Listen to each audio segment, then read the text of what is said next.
So, Dr. Dave, welcome to the Brain Forest Cafe. Great to see you again, Dennis. Great to see you, as always. So, I really appreciate your taking time to talk to us about this.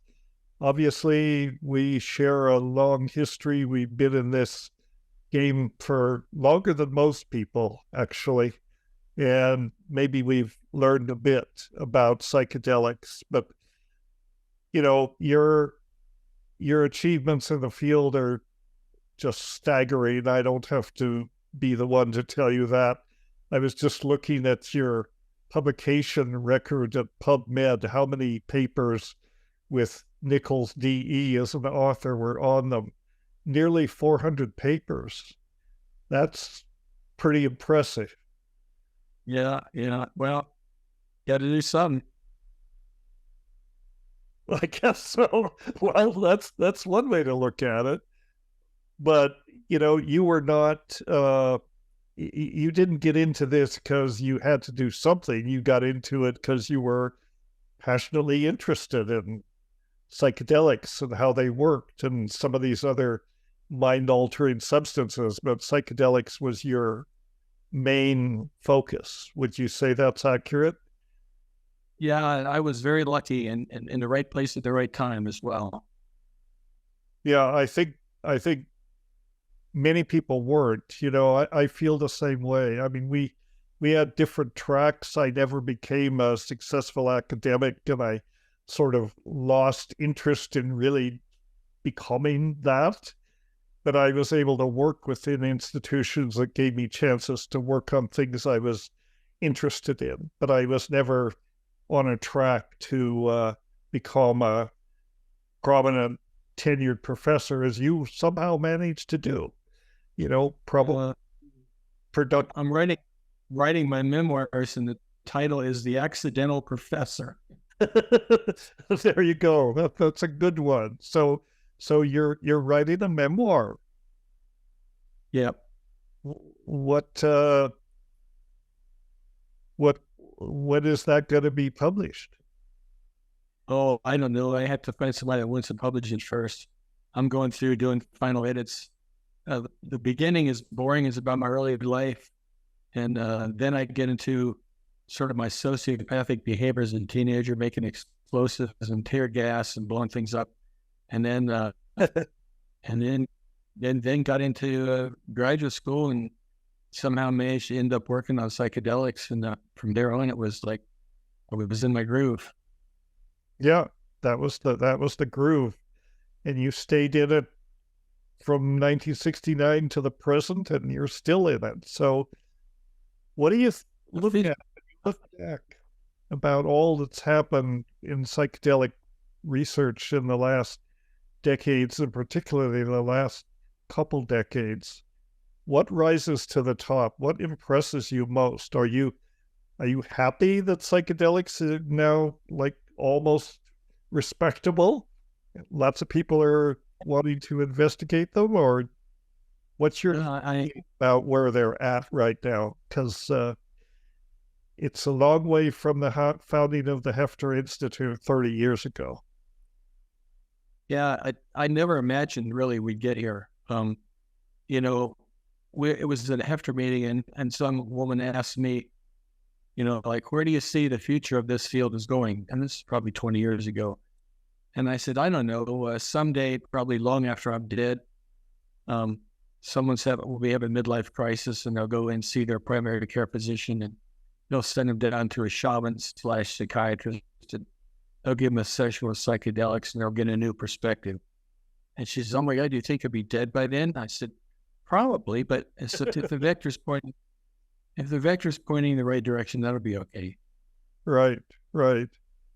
Well, you can never, I mean, one doesn't know how long we're going to stick around, but certainly, you've been a pioneer, and I think founding the Heffter Institute was probably, in retrospect, it seems like a great idea, and it was. The Hefter's been a beacon of sort of leading the way, and in terms of fostering good research and all that, much more low key, I think, than MAPS. I mean, MAPS has made many contributions, but in a lot of ways, they're in some ways a PR campaign, and that's good. That's probably needed.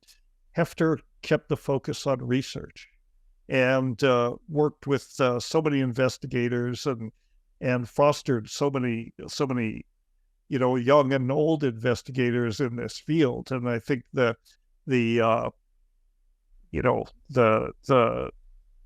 it shows. And in some ways that work has had an impact, obviously, particularly when it comes to psilocybin.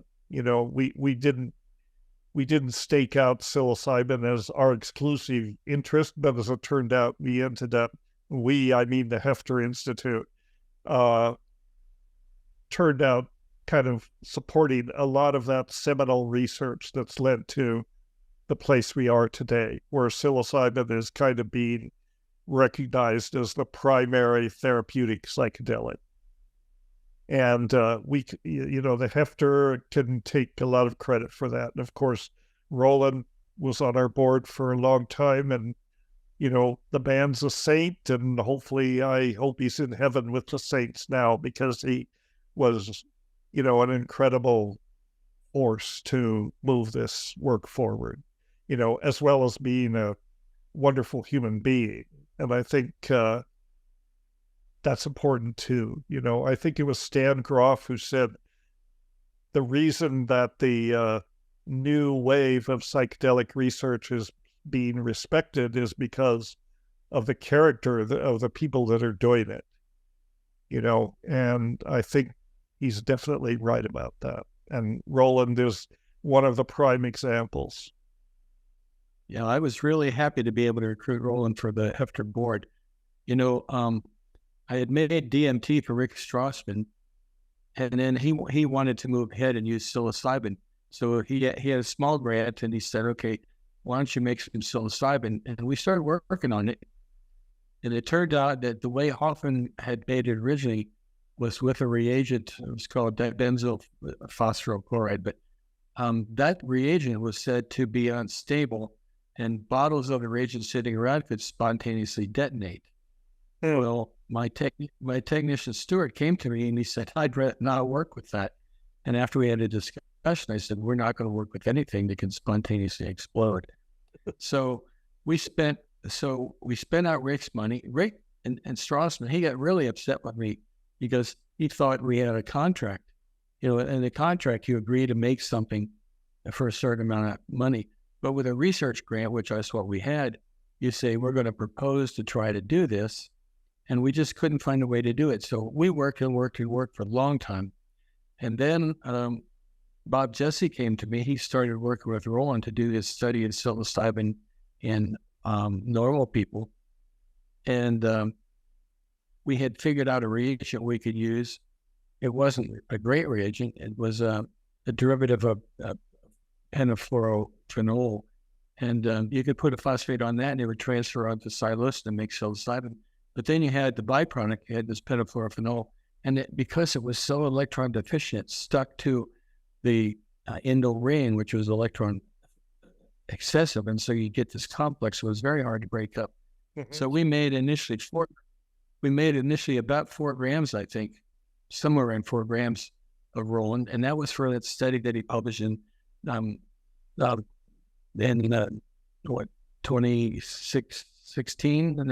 2006. That was the first study in normals. And then we went back and I looked at Hopkins' patent, and Stuart hadn't looked at the patent. I looked at the patent, and he had in there tetrabenzyl pyrophosphate as an alternative to what he was using. So then we started using that.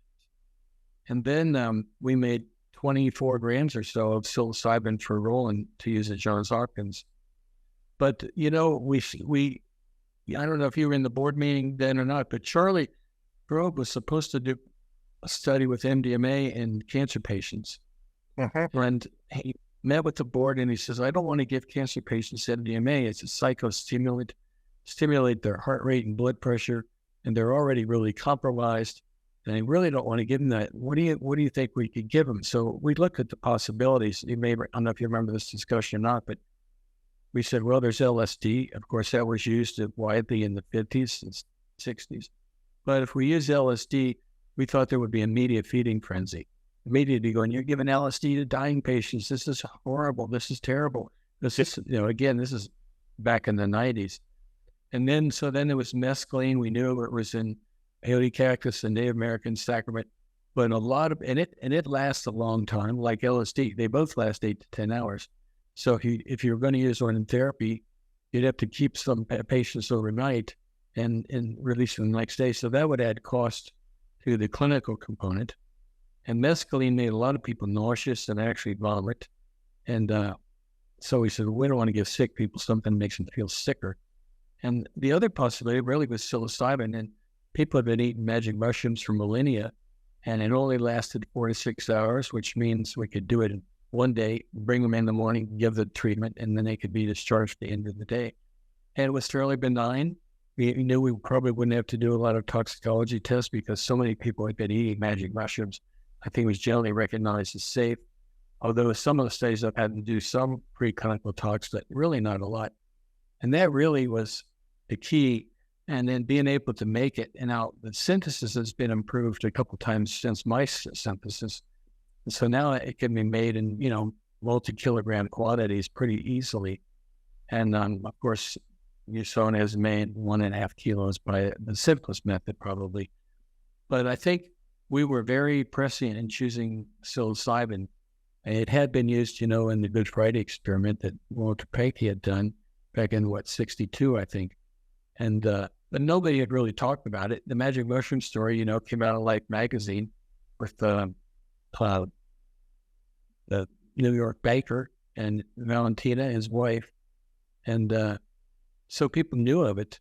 But I remember when I rode a plane early on, after we started Heffter, and I was sitting next to a psychiatrist, and I said we were using psilocybin, planning psilocybin studies, and he said, "Psilocybin, what's that?"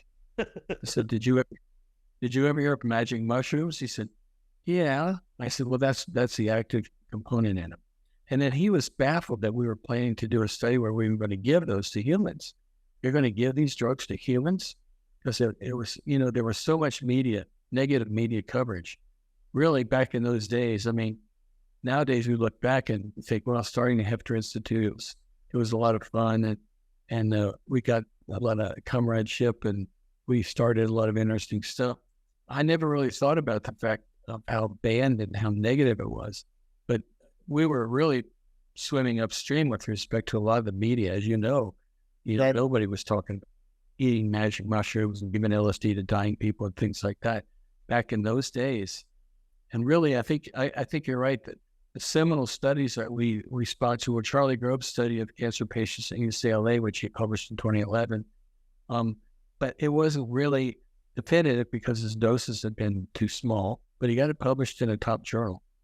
And then the two studies at Johns Hopkins and New York University with psilocybin in cancer patients that were both published in the same issue of Journal of Psychopharmacology in 2016. I really think those are kind of the seminal studies that got people thinking, because now you could get approval to do the studies. You wouldn't get money to support them, but the FDA would approve the studies. And people are starting to say, oh, yeah, you can use these. And there was more media attention on what these were, and books were starting to come out. So I think if Heffter hadn't been there, you have to give credit to Rick Doblin. He has quite a dog and pony show and raised millions of dollars to get MDMA off the ground. But in the beginning, I think he planned to look at a lot of different psychedelics. As he paid for the psilocybin in the Francisco Moreno's study of psilocybin and OCD at University of Arizona back when.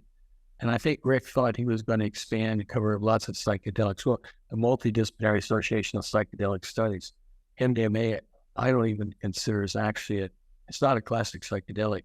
But I think he had much more ambition than just doing MDMA. But once he got into the meat of the thing and realized that was going to cost him tens and tens of millions of dollars, most drug companies find this out.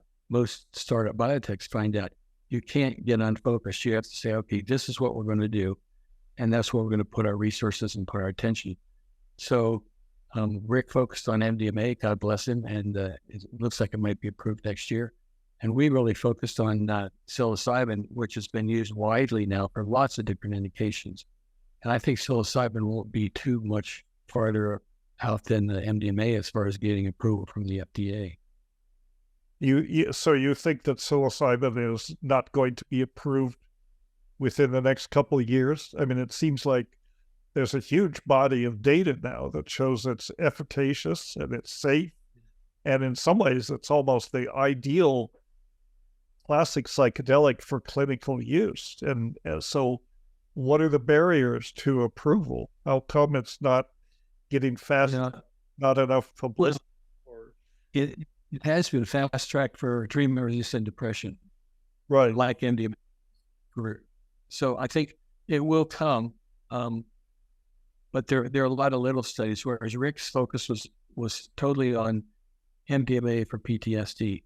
So what you're seeing is small studies for OCD, small studies for smoking cessation, relatively small studies for alcohol use disorder, studies planned for eating disorders.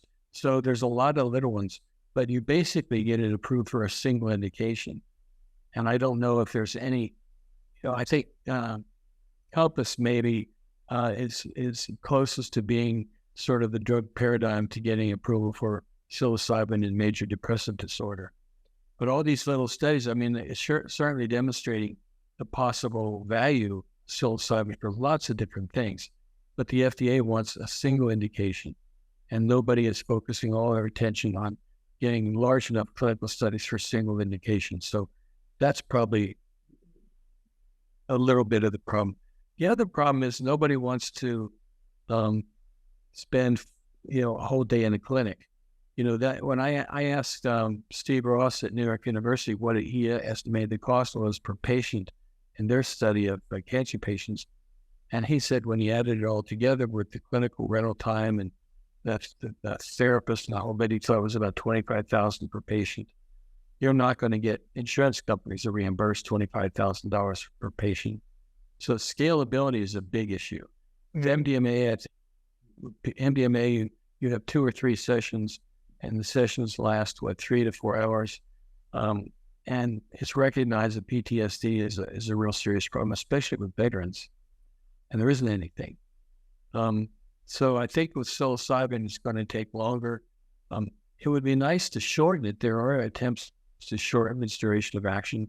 A company that I was associated with before, Lucis Therapeutics, which was bought by Beckley SciTech, we developed an intravenous infusion method that looked like we could achieve therapeutic levels and get back out in 2 to 3 hours. But if you get beyond that, if you look at some of the other things, like I know there were people that were thinking of developing a molecule called 2CB, you know what that is. But there's no preclinical toxicology. And if you go with, a diisopropyltryptamine, a 4-hydroxy-DIPT, which is a very short-acting tryptamine, it lasts, I think, 2 to 3 hours. There's no preclinical toxicology on that. So I think with anything else people come up with, if it does have a history of use, I think they're going to have to spend the money to do preclinical tox on it, and that's going to take a lot of time and money. And investors, they want a quick return, a quick return on their money. So, yeah. And it's difficult to make a profit on psilocybin because it's been in the public domain, and all this effort to find derivatives and so on that could be patentable, they may be, but they're not necessarily better than psilocybin. I mean, Terence said a lot of things, but one thing he said that I think stuck, that I think there's truth to. He said psilocybin is made for man, and of course he said it back in the 60s, so made for humans. I mean, it is kind of uniquely compatible with human physiology. It's non-toxic. Maybe the length of duration is a little bit too much, but actually it's, I kind of feel, I mean, for instance, these extended DMT states that people are working with, or even ketamine, there's sort of a feeling, maybe it's a characteristic of our rush culture, but it's like there's a feeling like, if you can't do it in under 2 hours, then it's not good, anything beyond that. But, I think you have to spend time in these states. You actually have to change the paradigm so that therapists are able to spend more time in the therapeutic space with their patients, because it takes time to work through this stuff and work it out. So the current therapeutic, it seems like they're attempting to devise the medicine to fit into the existing protocols. What they need to do is change the protocols to fit the medicine, is sort of my feeling about it. And especially with things like psilocybin or even ayahuasca. I mean, that stands for, that demands a completely different approach. But actually, I don't think ayahuasca is ever going to become an FDA-approved drug, and I don't think it should be. I mean, back earlier in this century, we were talking about getting an IND for ayahuasca, and there was a lot of discussion. Well, subsequently, some people have done that. They don't have any funding to support the research, but they do have the IND. But I'm sort of leaning toward the idea that these plant medicines shouldn't be, with the exception of mushrooms, which you can grow by the ton, there is no shortage issue. With something like ayahuasca or iboga, these have been turned into endangered species, basically, because they've gotten so popular. So we have to think about that. If you couldn't make enough ayahuasca to serve everybody's needs, I mean, there are billions of people who could benefit from it, but that's impossible to produce that much. Always consider ayahuasca to actually be very similar to psilocybin in terms of its effects.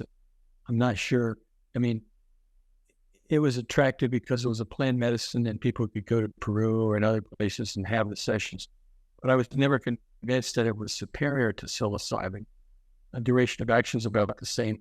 And, you know yourself, a lot of people vomit. They consider the purging as part of the process.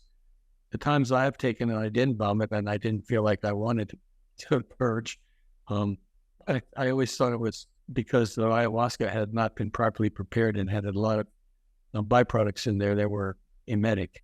But anyway, the question I've gotten asked a lot is about this move to develop non-psychedelic psychedelics, so to speak. And you probably heard this. Yes, I wanted to ask you what your perspective on that is.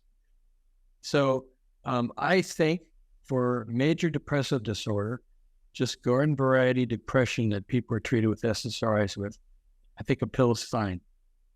But if you talk to people that have been given, especially psilocybin in cancer patients, or even in substance use disorders, alcoholics, there's a cognitive component. I think you've watched some of the videos that I also watched, some of the studies of people that were cancer patients that were given psilocybin-assisted therapy. And there's a process there, going back and re-examining your past, re-examining your relationship with your siblings and your parents, looking at your life as a whole, and you really get a different perspective. And there's something that changes about your perspective on your view on life and death, your view on death. It's not so frightening for those people anymore. Whatever has happened, it's the parallels to the near-death experience. A lot of people have a near-death experience from an accident or something like that. They come back from it with a new joie de vivre. They're excited. They're not afraid of anything. They're much more risk-taking, much more open in their personality. The same kind of thing happens to cancer patients when they have that transcendent experience. And I think that's really an important component, to be able to think about death, think about your life, think about the things you've done. And that doesn't happen with the pill. That's not going to happen with the pill. And then, of course, to follow up the integration where you can actually talk about, what do you think that meant? How did it make you feel? we saw one of the guys in one of these studies who had become estranged from his brother for 10 years. And after the session, he called his brother up and said, we need to connect again. You're my brother. I love you. Let's not let things happen like this. Those kinds of changes in perception don't occur with a pill. You need that, whatever that cognitive component is, psychedelic does. And I think the same thing is true for alcohol use disorder, substance use disorders, even perhaps for smoking. We saw the interview at one of the Heffter meetings from one of the alcohol use disorder patients that had been treated in a New York University study by Michael Bogenschutz. And he said, I took this medicine, I went back and I looked at when I first started drinking and why I started drinking and why I kept drinking. And it completely changed his life. He'd been living with his parents. And he said every time he went someplace, he'd look to find out where were all the alcohol stores. So when he needed to drink, he knew where to go. And his life was all focused on getting alcohol. Where was he going to get his next drink of alcohol? And he said this medicine changed him completely. And I don't think that happens with the pill. We've never had a pill that did in any way. So, and one of the first things that the Heffter Institute wanted to do, but we never could get any interest, was treating eating disorders. That is the most lethal psychiatric disorder. And it primarily strikes young women, adolescent and young women. And what is it about an eating disorder? It's a dysmorphic body image thing. And I always thought, Mark Geyer and I talked to Franz Roland years and years ago about you could take somebody with anorexia, give them psilocybin, and have them stand in front of a mirror, say, "What do you see?" And I don't need to tell you what the consequence of that would be, because you can imagine with what psychedelics. They see probably this emaciated young woman that was killing herself, and that would be powerful. That psychedelics really have the ability to enhance those perceptions. So those kinds of things I don't think you get with a pill. Yeah, I think that's exactly right. I don't think you can separate the cathartic cognitive experience that is intrinsic to the therapeutic effect. Maybe with major depressive disorder, it's an exception because maybe there's just some kind of a long-term, shift in the receptorome in some ways that chemical imbalance or something that you can restore. But yeah, but it's a difference in perception. I mean, on one hand, the school of thought that says we can design non-psychedelic psychedelics. I mean, by definition, that's an oxymoron. There is no such thing as a non-psychedelic psychedelic because it's not a psychedelic. But it's this perception that it stems from this perception that people are just molecular machines, and if we use the right monkey winch and we tweak the machine a certain way, we can be fixed. And what that does is it takes the soul out of the process. And I think a major thing, my own personal feeling is that with the reacceptance of psychedelics into medicine, effectively, you're bringing the soul back into medicine. You have to acknowledge that there's something called the soul, the spirit, whatever you want to term it, that really responds to these kinds of things. And you can't, medicine has been trying to exorcise spirit out of medicine for 150 years to say, well, we're just complex machines and that's all there is to it. And you can use these molecules and make changes. And I think psychedelics are the strongest illustration, really, that that's not the case. There's more to it. Yeah. No, what do you make of these extended state DMT protocols that people are working with now? Apparently in an effort to, well, in some ways, to have a powerful experience that's shorter, but not too short, less long than psilocybin. I mean, what's your perspective on all that work? I thought one of the motivations for that was, if you read the stuff from Rick Strawson's DMT studies, or you watch the movie, These people, there were aliens that they could communicate with, but they didn't have a long enough time to communicate with them. Right. So I think part of the motivation for these extended DMT trips was to see if they could make it long enough that they could communicate with these apparent alien entities. I don't, I never saw anybody say, "Oh, well, therapeutic effect is going to be improved if we just extend the duration of DMT." Now, maybe some people have said that, but in the beginning, with Strassman and and Andrew Gallimore, they said, "Well, you don't get tolerance to the effects of DMT like you do with mescaline or LSD. So if you don't get tolerance, we can give it repeatedly, or we can give it over an extended period of time, or we can extend it out." I never saw anybody say, "We think that will improve the therapeutic efficacy." I've never heard anybody actually say that. Then that may be part of the rationale, but in the beginning, I heard people say, "Yeah, maybe if we could extend that, we could communicate with these, alien entities." So I think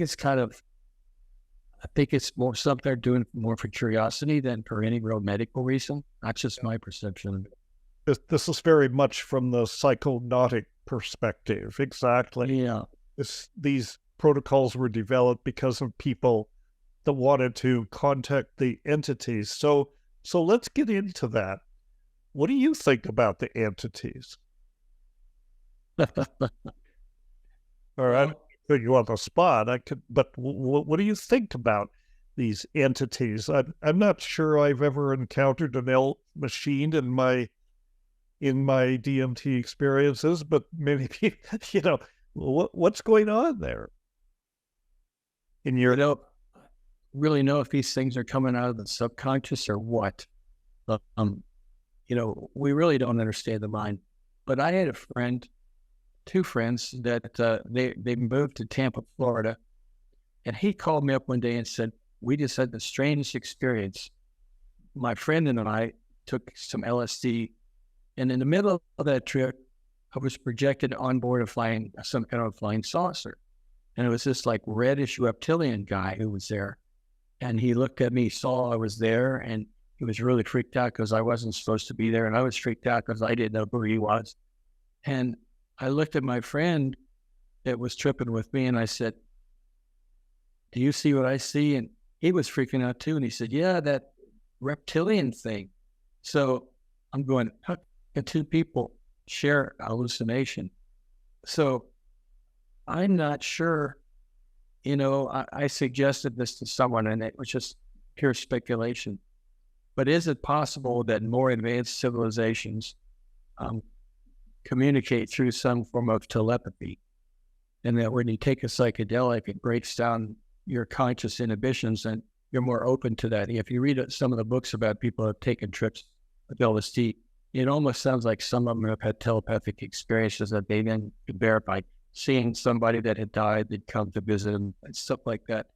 So I don't know. When you open up those realms of the mind, is it possible you actually can communicate with alien beings from other dimensions or whatever? I really don't know. It's not very scientific to think things like that. But, having seen people that had paranormal experiences that I could verify in my own life, there are things that I can't explain. And so maybe psychedelics open people up to that more, so that they're more susceptible to, say, alien influences of one kind or another. Just total speculation. I have no basis for, really believing any of that. But right, it's a tough area because there are so many assumptions that you have to make to talk about it. Like, they are in other dimensions, or they're in they're extraterrestrial, or they're, and all of this is a sort of the presupposition is that they are outside of ourselves. I haven't seen anything that, in science, there's the Occam's razor, there's the idea that the explanation that is the most elegant, that explains all the data is probably the correct one. It doesn't need all this embellishment. I haven't seen anything yet that would demonstrate that these entities are not basically products of the imagination, products of the mind in some ways. If you look at different religious traditions or shamanic traditions and so on, they're crawling with these kind of entities. They're all over the place. They're in every religious tradition. They're in shamanic experiences. And, there was this interesting book recently published on the field guide to the DMT entities. I don't know if you happen to get a copy of that. Yeah. Well, they asked me to write a blurb for it, so they sent me copies, and I'm going through it. And it pretty well covers many of the categories of different categories of these entities. But what struck me is so many of them look basically like we do. They're humanoid in construction. So to me, they don't look like you and I look like normal humans, but they definitely have that same body type and that sort of thing. The vast majority of them would suggest to me that, again, these are based on inner experiences, and that does not devalue them as experiences. You can learn from these encounters, but I don't think it proves that there is a realm of other dimensions that somehow, you can pop open that portal and transport yourself to that dimension. That was the Terry and Denny model when we went to La Chirera. We were totally convinced of exactly that these things were, essentially a way to visit another dimension.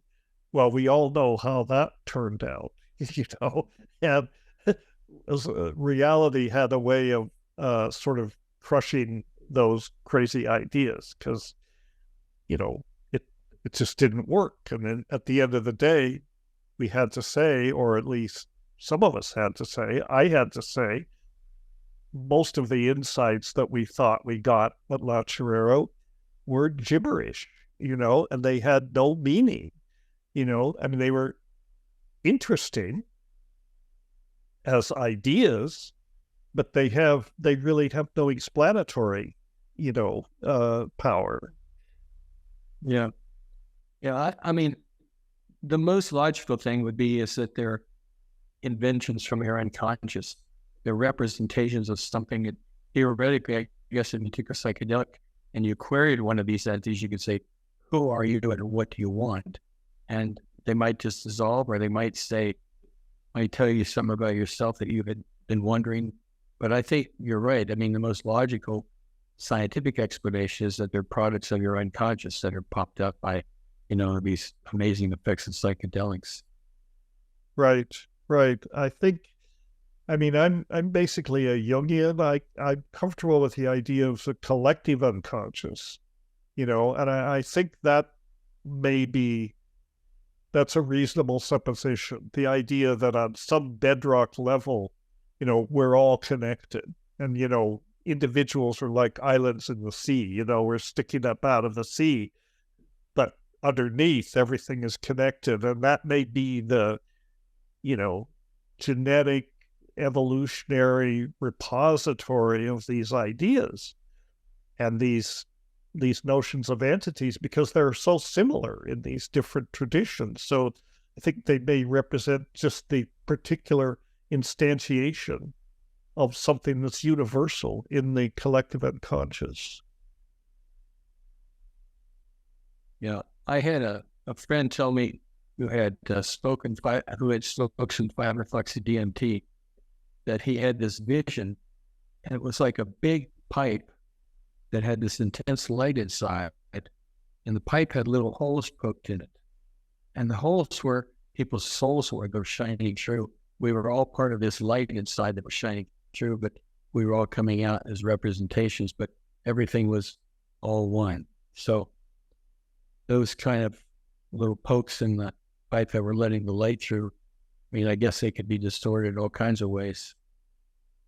Right. Yeah, it seems that, these are common motifs. So there's there's something about the way these things are structured, and maybe there are commonalities in the in the dying process. And I think it's pretty clear that Rick Strassman's notion about the activation of pineal, you pretty much put that to bed. You've demolished that idea. But some of the recent researchers from, I think, the University of Michigan that John Chavez is showing have that DMT is in the brain. It's not concentrated in the pineal. It's actually in the cortex and in various parts of the brain at concentrations that are comparable to serotonin and dopamine and these other neurotransmitters. What's your perspective on those? Why isn't there more research on this cortical, the role of DMT in the cortex, or in general on the brain? Forget the pineal. It's not about the pineal. The pineal is some kind of, romantic, mythical construct. But the fact that DMT is in the brain is pretty well established now. So what's it doing? Well, I don't know if it's established in there that it's in physiologically relevant concentrations. The papers I've seen, I think it's really a long shot. I don't know if you need to invent DMT to talk about changes in cortical function, because normally serotonin activates the serotonin 2A receptors on the cortical premolar cells, which are the major computational units in the cortex. So when you meditate or, fast or do any of the kinds of ancient traditions that produce changes in consciousness, I don't think you need to invoke an exogenous, or I guess if you argue that it's there, I don't think you need to invoke that because you get serotonin there already. Serotonin and norepinephrine both activate cortical premolar cells. So just a change in the electrical conductivity of those cell membranes in the cortical cells is enough to do it. So I don't think you need to invoke another agent and say, just because it's a psychedelic. I mean, if So you're saying that serotonin is the main endogenous psychedelic. Yeah, that's the main neurotransmitter that regulates tone in the cortical premolar cells. So you can change the release of serotonin, shut it down, increase it, and you're going to change the conductivity of the premolar cells, which is what's essentially at the heart of the psychedelic experience, I think. So you don't need to invoke another drug. The only reason they bring it out is because they know that if people smoke it or are injected, it produces these powerful changes in consciousness, because it acts at the same receptor the serotonin acts at, but in a somewhat different way. Right. So perhaps through meditation or other techniques, you could actually activate this serotonin circuit, and that would be the basis of the endogenously induced mystical experiences. In effect, it's really a serotonin trip. It's sort of like we're on a serotonin trip all the time, in the sense that serotonin, all these neurotransmitters help synthesize this reality hallucination that we inhabit. Yeah, I mean, I think that's true. You've got serotonin tone there all the time. It changes when you go to sleep. You go into REM sleep. I would be willing to bet if you got somebody who was doing, a long-term meditator, if you could take a sample of his cerebral spinal fluid while he's meditating, I don't think you'd find any DMT there. I just don't. I think the natural transmitters, you modulate those through just any variety of, tried and true methods that have been used by mystics through the years. And even a spontaneous mystical experience, I don't think you need to invoke DMT. You can change the electrical potential of those cells just with your ordinary physiology. So that's what I would say. I don't think you need to invoke another substance.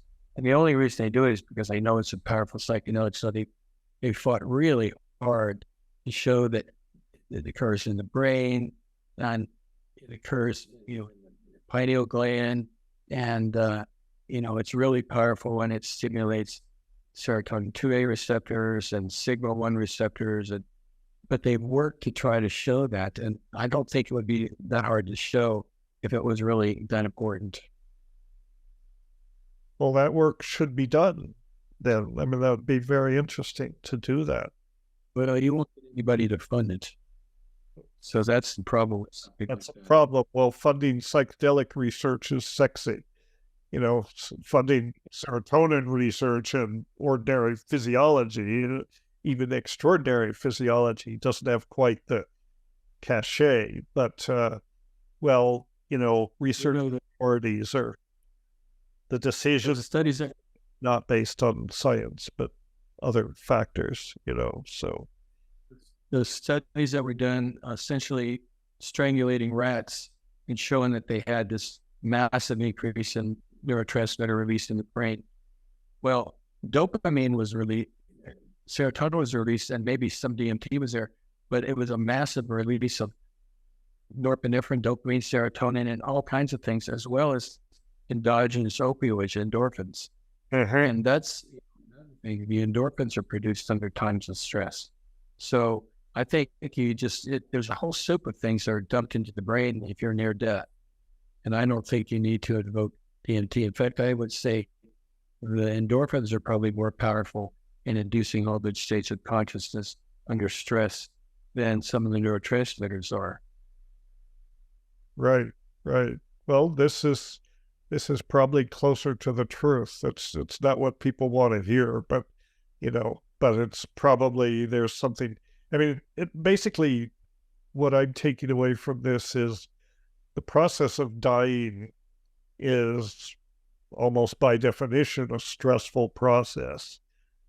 And you're going to get a cocktail of things that are released into the brain. DMT may be one of them, but certainly that's not the whole picture. And yeah, the endorphins and those sort of things, but they don't induce psychedelic experiences exactly. And endorphins, but. Well, they produce altered states of consciousness, right? Right. So, we haven't had anybody who actually has died and come back from the dead to tell us that the experience was not like endorphins. Yeah.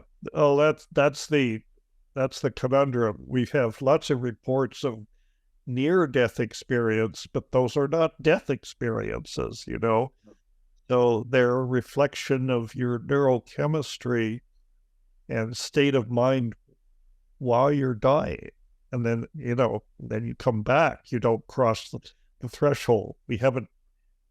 Nobody comes back to tell the story of what it's really like after you cross the threshold, which makes me wonder, Dave, what do you think happens when you cross the threshold? Or do you want to, as a scientist, chemist, and pharmacologist, what's going on? Is there life after death? Because of the things that I've seen and heard from other people, I think that our spirit survives death. You do? That's my personal opinion. And one of the reasons, my first wife had all kinds of weird experiences. And she would see things that were going to happen before they happened. And before I went to grad school, she described the apartment we were going to live in, and it was to a T. And she was always saying things like, and if she'd get a headache, and she'd say, "Oh, somebody's going to die. I've got this terrible headache." And the next day, her mother would call and say, "Uncle such and such died." And the thing that I remember the most was her father had developed cancer, and he had been in remission for a while, but then started going downhill. And this was in the summer.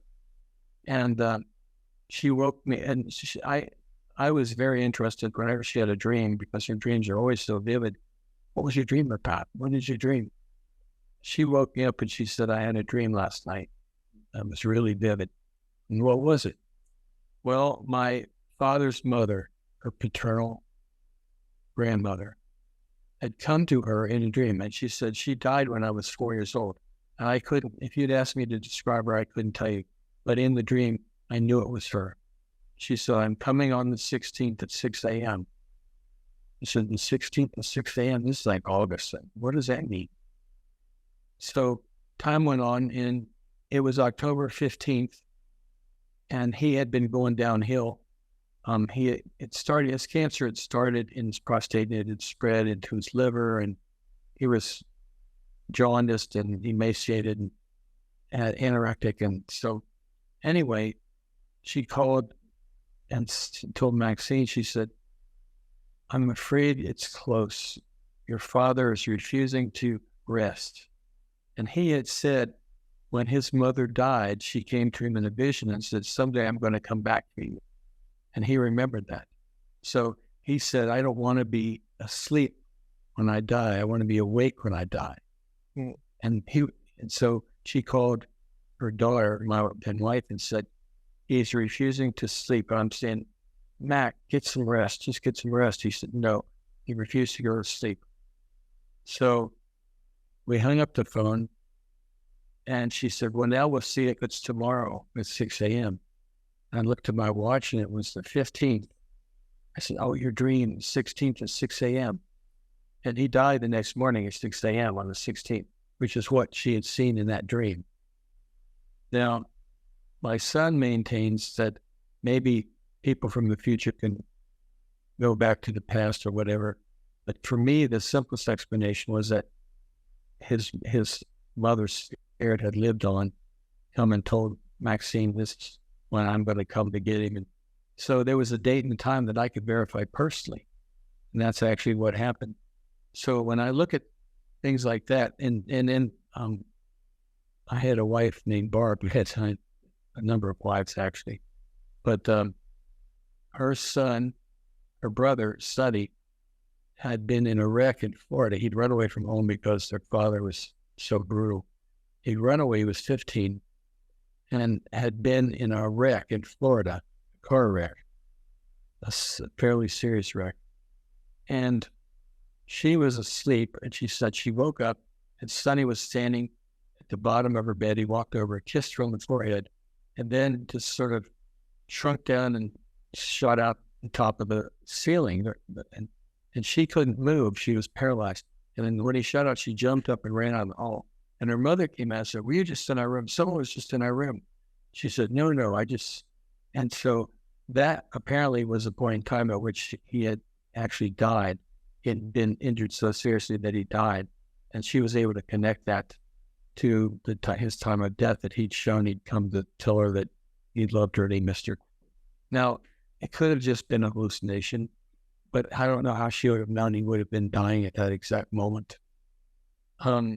So, and I used to read a lot of paranormal literature, and people would say, I saw such and such who was on an ocean voyage back in the days when they had wooden ships. And he came to me and stood to fill the bed and told me that he was all right and he was going to be fine and he loved me and he missed me. And then, of course, back then it would take 2 weeks before you'd get a message. Yep. So then 2 weeks later, she messaged that the ship was lost at sea, and that was exactly when it was. So I read a lot of that stuff, and I think there's some part of us that survives, and I don't have any clue what's afterward. I mean, but I think there is some part of us, some energy part of us that survives death, and that's my personal. I mean, coming from you, that is pretty reassuring, because you as kind of a very reductionist, hard science kind of guy. Of course, I know you have a lot of funny ideas that you don't talk about publicly. You're, deeply interested in aliens and that kind of thing. And, well, we won't go there.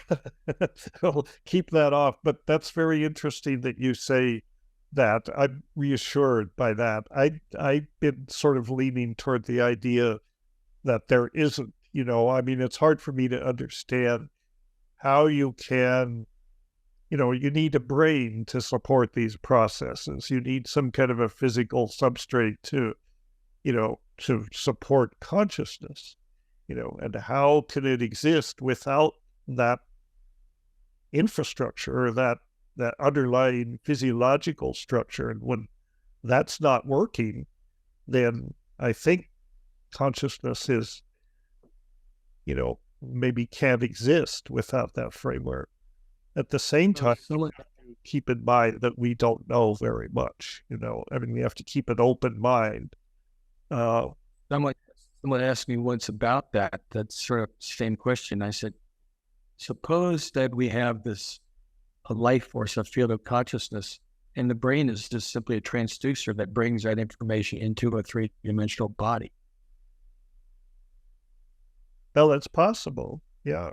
So the brain is more of a receptor for some kind of psychic field. I'm okay with that. I think the brain is definitely a processor of this information. This idea that you receive information through your sensory neural interface portals, and then the brain kind of takes that information and associates it with memories and other kinds of random thing, and kind of extrudes this reality hallucination that we inhabit, which is ordinary consciousness. I guess what they call it now is the default mode network, but I prefer reality hallucination in the sense that we inhabit a model of reality. We don't inhabit reality itself. We never see that, but we see our model. That's the bubble that we live inside. So, and that is like a waking dream in some ways. So anyway, I don't know if we'll ever understand. You realize, of course, you're just a figment of my imagination. Yeah, and you're a figment of mine too. But we got to agree that there's something out there. Yeah, exactly. That's the thing. Yeah.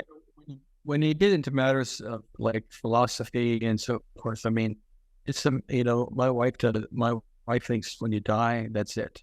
But yet she had a paranormal event that she can't explain. But he explained that, well, it just happened. I think there's more going on than what we understand. Yeah. Well, it's been a very interesting conversation. I thank you I have one last question. Maybe you can answer it and maybe you can't. But when you see where we were 30 years ago with the Heffter Institute, when the Heffter Institute was founded, we're now in this place with psychedelics where they're being accepted into medicine, and everyone, it's always a two-edged sword. Where do you think it'll be in 20 years? Or do you even think about that? You and I will be long gone, but 20 years, I have no expectation of living to be 98 years old. I'm hoping that it continues on and we figure out how to make it scalable. And I think that the mental health of Western civilization will be vastly improved. One of the things that, they found with psychedelics and the studies that Roland did at Johns Hopkins was that psychedelics increase the personality trait of openness. You're more open to new ideas. You're less biased in your beliefs, which means less bigoted, less, racially bigoted. I think it will be good. And I think, the shaman, when they were using these in ancient societies, they were curing all kinds of people, but probably they were also curing bullies and mean people, and trying to make them more acceptable to the rest of the tribe. So I think, in 20 years, if these can be scaled up and people start using them routinely, and I think they'll be used for things that we can't even anticipate now, I think we'll be much better off as a species and as a society. In fact, if you look at what we're doing, people that take psychedelics, they look at the air pollution or water pollution, and many of those people get really cranked up about what we're doing. And in the 60s, a lot of the 60s that were taking LSD, they were the ones that were really shocked at what we're doing in the planet. They were anti-war and things like that. They're all good perspectives. So I think, more proliferation of that. In fact, I could see in the future that you could even have sort of not a bar mitzvah, but something comparable where you get to be 15 or 16 and you would have a psychedelic session just to get the crap out of you that had been put into you by propaganda and dysfunctional parenting, etc. So I think the world would be a better place if psychedelics took their Yeah, place among. I agree. I mean, it's interesting that, you know, effectively, I think what you're saying is they can be catalysts for opening our minds, increasing tolerance, helping us be better, more compassionate people. And right now in our society, the trends all seem to be in the opposite direction. It's all about marginalizing, pointing at different groups and saying, you're not like me. And, you must be suppressed, or you must be, and I mean, I've sometimes said psychedelics are potentially catalysts, or they're medicines for the soul, and I mean the individual soul, but also the collective soul. And if we could find a way to integrate these into society in a way that respects what they really are, without stuffing them into necessarily a clinical context or some kind of way to deliver them to people that emphasizes their ability to open people up, to basically educate people on the moral level, to really internalize these ideas that psychedelics bring to the forefront, that we enunciate but don't always interiorize, the idea that we are all one. I mean, that's the basic thing, that we're not separate from each other or nature, any of it. We're all part of this matrix, and the perception that we have that we're separate is an illusion. It's part of this reality hallucination that we construct. And it's important to disrupt that. And that's what psychedelics do very well. But yeah, I'm hopeful that they'll still be around, and we'll figure out how to use them a better way. Yeah. I think setting is crucially important, because you and I both have known so many people that use recreational psychedelics who are just assholes. Yeah. And they have to be used in the proper context for the setting. The goal has to be to really look around you, look at the humanity around you, look at the way the world is structured and how you fit into it, and your place in as part of the whole, and a perspective that allows them to be the kind of catalyst that they can be, and not just used kind of willy-nilly. And I think that's important, that they be used in the proper context. Right. Exactly. And it doesn't have to be clinical. It's in some ways the ceremonial context is somewhat better. But I often say, like with ayahuasca is a liquid. It will fill whatever vessel you create for it, but it needs to have a vessel. There needs to be a container for the experience. And I think that's true of all the psychedelics. So that's the challenge, to create those containers that enable them to work, rather than waste our time trying to make non-psychedelic psychedelics. I mean, maybe it's worthwhile from a science point of view, but I don't think it's going to improve, the use of psychedelics. Anyway, it's been a great conversation. What a long, strange trip it's been, Dennis. What's that? What a long, strange trip it's been. Well, it's been a long, strange trip, that's for sure. And it's not over yet. And it's still plenty strange. So thanks very much, Dave. It's been a wonderful conversation, and appreciate it. I hope I'll see you on the Zoom call on Sunday, I guess, but I hope to see you in person one of these days soon. Yeah, I miss you. Yeah. And our board meeting, after board meeting, is Sunday, right? Yep. Didn't even get into the Heffter much, but it is what it is. I mean, it's amazing that it's lasted this long, and it's still a force, and so that's good. It's very different from what it started out, but it's still doing good things. And you started it, Dave. You deserve credit for that.